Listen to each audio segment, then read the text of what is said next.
Hi, it's Dwyer, gamblersadvisory.com, a free site, bettingangle.us, a free site. Today is January the 9th, 2025. Let's talk boxing. Let's be the sports huckleberry. But first, remember, the opinion you should follow should be your own. Just consider this video to be a second opinion from a complete stranger online. Now, I don't know about you, but I really believe we need more skeptics. We need more troublemakers in life.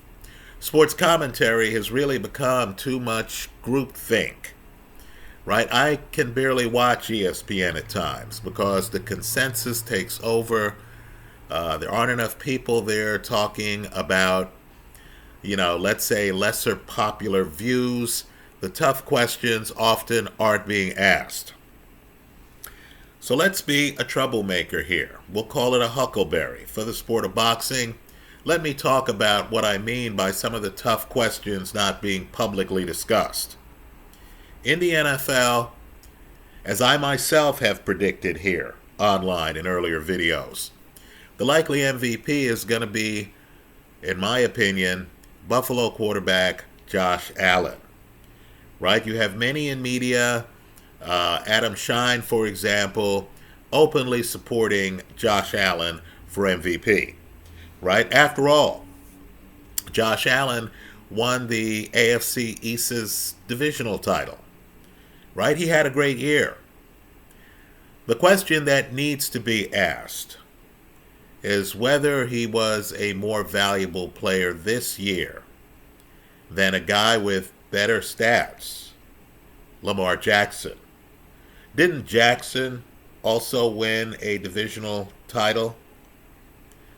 Right now, we know what's really going on is people want to share the wealth. Right? Allen's been a star player for years. This award would mean a lot to the Buffalo Bills, their fan base, which is vibrant. Right? But at the same time, is this an award based on performance? Is this performance-based award, or is this a politically based award? The time to have the conversation is before the MVP is announced. I invite people watching this video to actually put up Jackson's stats next to Allen's stats. Factor in the fact that, yes, Lamar Jackson has a great running back on his team. Factor that in. Mix it all in and ask yourself the simple question.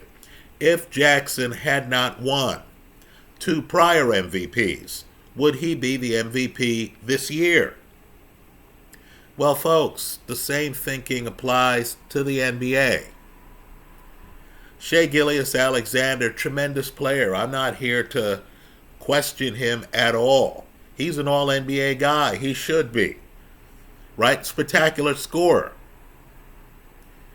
Is he a more valuable player than Joker? Aren't we suffering from Joker fatigue? For those of you who've watched basketball a long time, in the comment section of this YouTube video, I invite you to list the big men you have seen with a better three-point shot than Joker, with better passing skills than Joker. Folks, Joker's such a good passer that people have had to go back decades, more than 50 years, to the last man to lead the league in assists from the center position, Wilt Chamberlain. In other words, Joker's so good, he has you going back in basketball history to figure out who's been in the neighborhood of what he's accomplishing statistically today. We've seen great two guards before, right? SGA is good. I wouldn't consider him to be the historical figure for his position that Joker is for the center position. Right? For those doing the research, I'll agree that Joel Embiid is pretty good from 3. Right? But understand, big men who are pretty good or great from three, that's new. Right? Joel Embiid has what? Less than half the assists Joker has? I mean, folks, you're talking about a guy lapping the field. Put up the numbers. SGA and Joker's numbers. Right? You know, just like Lamar Jackson. If Joker had not won prior MVPs, there wouldn't be Joker fatigue now. In my opinion, there wouldn't be a discussion on who's the MVP here, SGA and Joker. Well, let's talk boxing. Right now, understand, we're going to throw out some concepts that might sound foreign. Right? To me, that shows you the level to which people aren't discussing what's possible. Right? Let me also say, too, boxing is that rare sport where you have to lead the horse to water. Right? You'll see a Beterbiev for years, unbeaten, has never gone the distance professionally for years. You'll see a Bivol for years, the champion, in the division, same division, and they won't fight. Right? It takes a deep pocket. It takes Riyadh season to step into the picture and say, hey, you know what? We'll pay the money to make this fight happen. How's that possible? How's that possible in a sport with big-time, long-time promoters? Right? The fans knew for years Beterbiev against Bivol would be a special fight. Why didn't it happen? Right? Same thing applied at heavyweight. Right? We knew Fury against AJ for years would have been a big fight. Why hasn't it happened? So this is a sport that needs our help. By us, I mean regular boxing fans like you and me. Right? I'm not a promoter. I'm not a boxing manager. Right? Well, let's talk about some ideas. Now, one of the biggest moments in boxing history took place in Zaire. We call it the Rumble in the Jungle. Understand, the fight was called the Rumble in the Jungle well before Michael Buffer took the word rumble and came up with his trademark intro, let's get ready to rumble. Right? The Rumble in the Jungle is the fight that made the word rumble synonymous with great boxing. It took place in Zaire, and you've heard the folklore.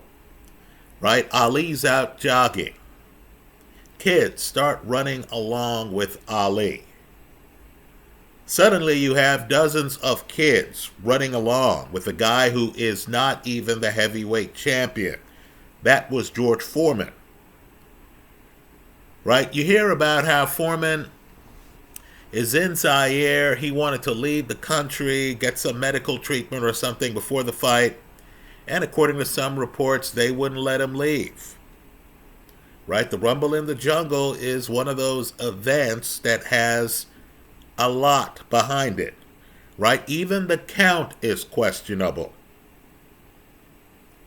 Contrast Foreman getting off the canvas against Ali and being counted out at the count of 9, my opinion, versus Tyson Fury getting off the canvas against Deontay Wilder and Jack Reese allowing him to continue after a count of 9.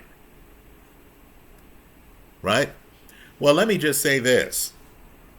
You have Martin Bakole out there, and he's breaking boxing protocol. He's from Africa. He openly talks about cuffing around Alexander Usyk in sparring sessions. You're not supposed to do that. Right? There's a understanding in boxing that, hey, I invite you to my camp to spar, to help me prepare for a fight. What happens in my camp stays in my camp. Right? We all understand, too, that sparring isn't a real fight. In other words, You can imagine sparring with an Anthony Joshua, and he's trying to develop other parts of his game, so he decides in sparring he's not going to throw straight rights. So you might be able to have some success against him that you might not have success with in a real fight where he could throw straight rights. Well, Martin Bakole a few days ago, and the interview is still up on BoxingScene.com, right? Goes public talking about how in sparring he broke Daniel Dubois' nose.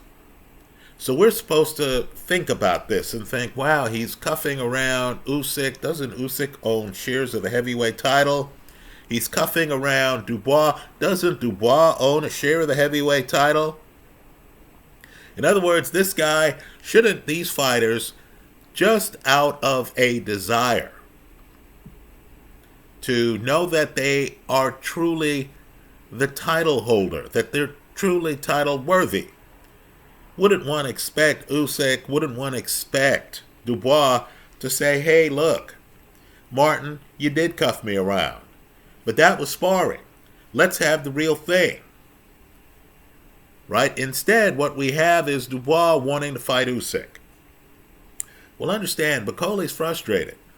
He knows about the Rumble in the Jungle. That's a big moment in African boxing. He also knows that Anthony Joshua has Nigerian roots. So in his interview, which is on Boxing Scene, he calls out Joshua. He talks about how he's called out Joshua in the past. He talks about how he wants to fight Joshua in Africa. Folks, that fight would be a blockbuster, whether either guy had the belt. Both guys are rough and tumble punchers when they want to be. Right? You saw Jared Anderson did not make it to the second half of the fight when he fought Martin Bakole.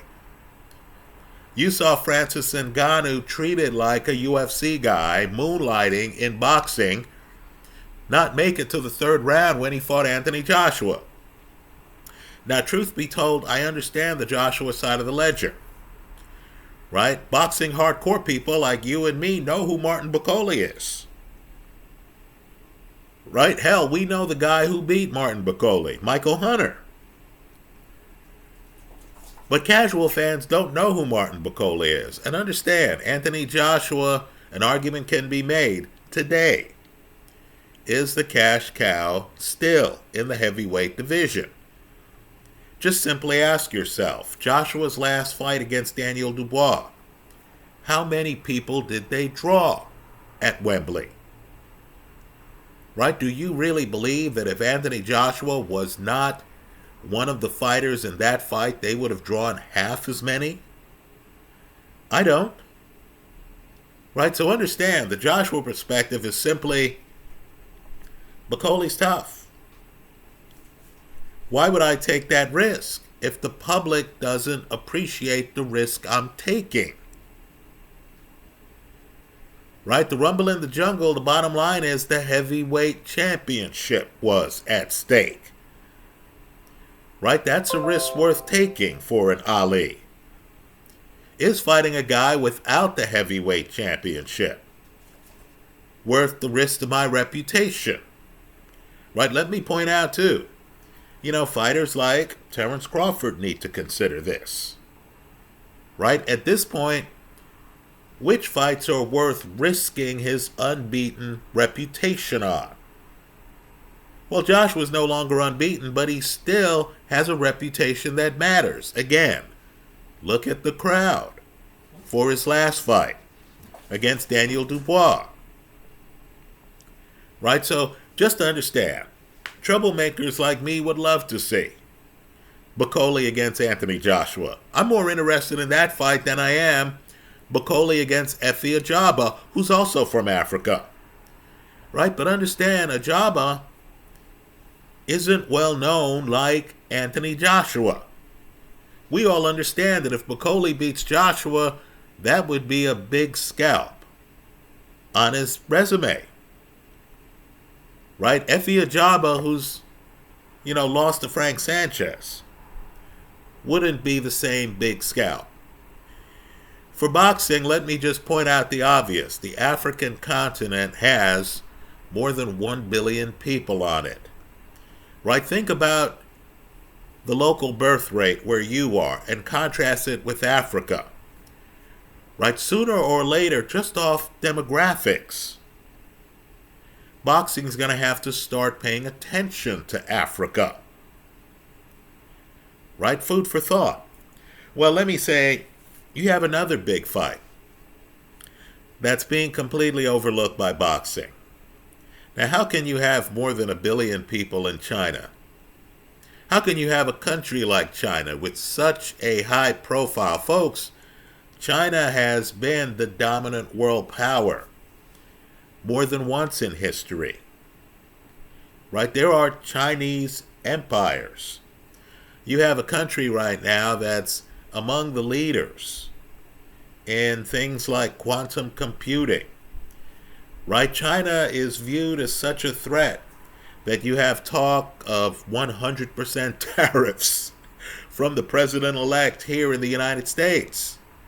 Now, how could you have a Chinese heavyweight and not have him fight for the title in either China itself? Understand, Macau, the Venetian Macau is one of the world's biggest casinos. China has a vibrant gambling community. How could we not have a heavyweight title fight involving Zhili Zhang take place in either Macau, or if you're afraid of the red curtain, Australia? Right, folks? You have a lot of money in Australia. Right? Anyone following Australian real estate knows that's been a vibrant market. Australia has parts of it called the Gold Coast. It's a tourist mecca. You just had a successful fight in Australia involving Jay Opataya.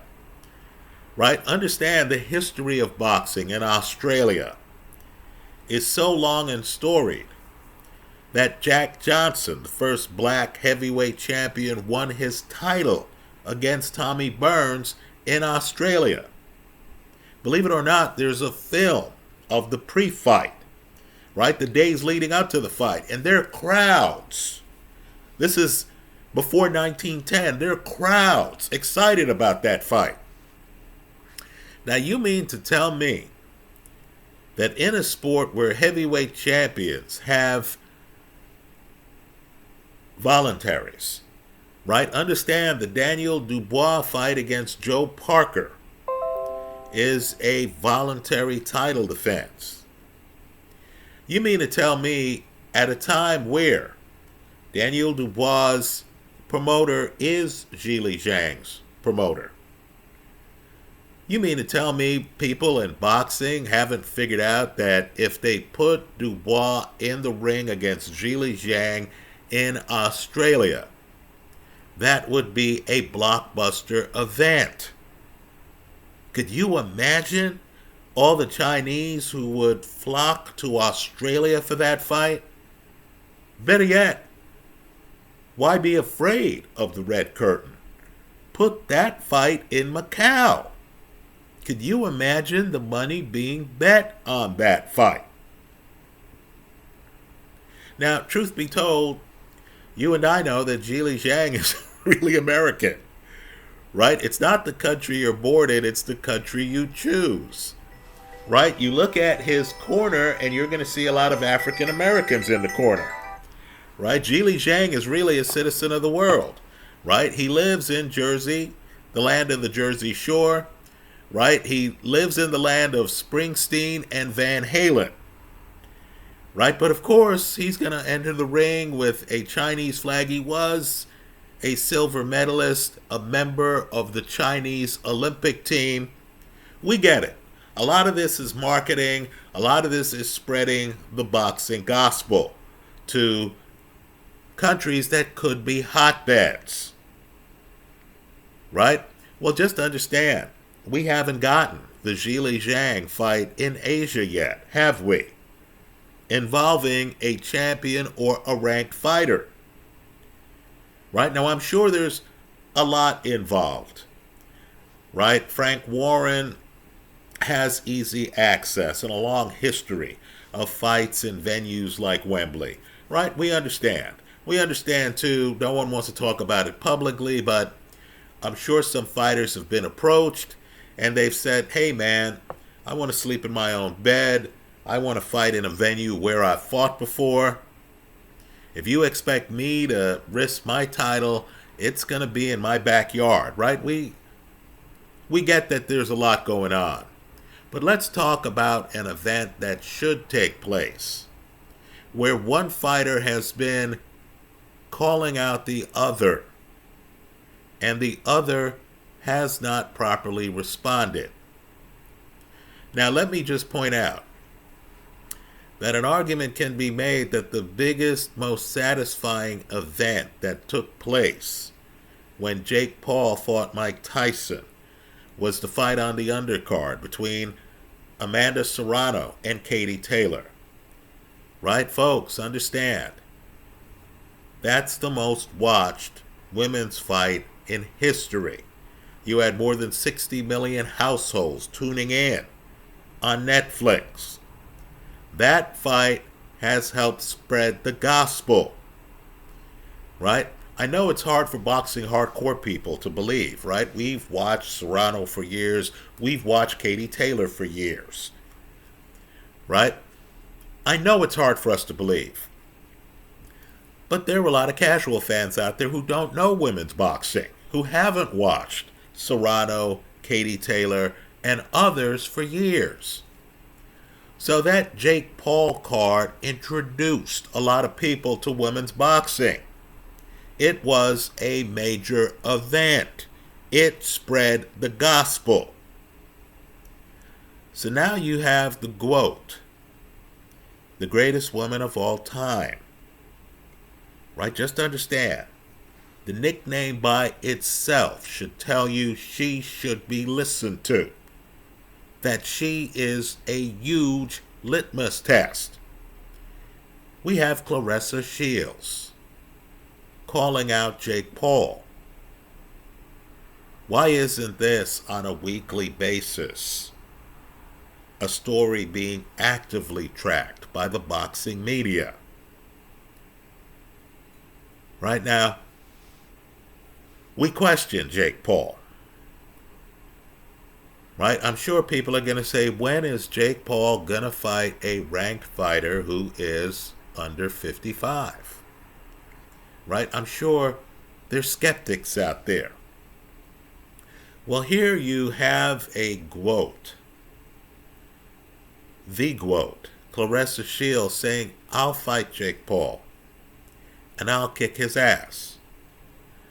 Now, Jake Paul came in at heavyweight for his fight against Mike Tyson. You know, we didn't blink when Michael Spinks jumped from light heavy up to heavy to fight and ultimately beat, if you believe the scorecards, Larry Holmes.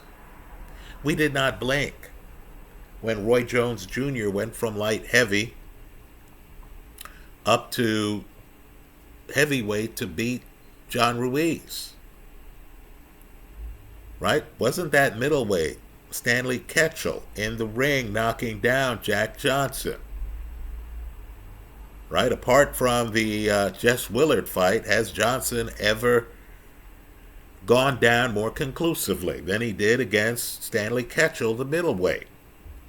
We know Bob Fitzsimmons, at one point, a middleweight, was the heavyweight champion.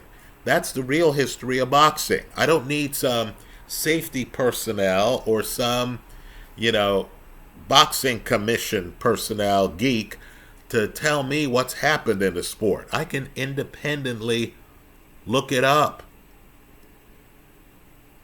Right? One of the interesting fights George Foreman, a hard-hitting heavyweight, had was against Dwight Cowie, a former light heavyweight. Didn't David Haye come up from the lighter divisions? Didn't Evander Holyfield come up from the lighter divisions to win the heavyweight title? Now here you have the GOAT. She's not asking to fight a heavyweight champion. She's asking to fight Jake Paul, who lost to Tommy Fury. Why aren't we embracing that fight? Why isn't Jake Paul eager to try to fight Claressa Shields? I'm sure one of the reasons is because no guy wants to lose to a woman. Right? I'm sure another reason is it would open the door, wouldn't it, to the question of whether or not Amanda Serrano and others should be fighting men. Right, folks? Count me among those who'd love to see how Jake Paul would deal with Claressa Shields' jab. Right? Count me among those who would love to see how Jake Paul would be able to deal with Claressa Shields' boxing ability. I myself would want to figure out how Claressa Shields would deal with Jake Paul's power. But here's the secret. Many of these female fighters train with men. Many of these female fighters have already been in the ring with men. I don't believe it would be new for Claressa Shields. Right? I think all of us too want to see Jake Paul against a ranked fighter who's in their prime.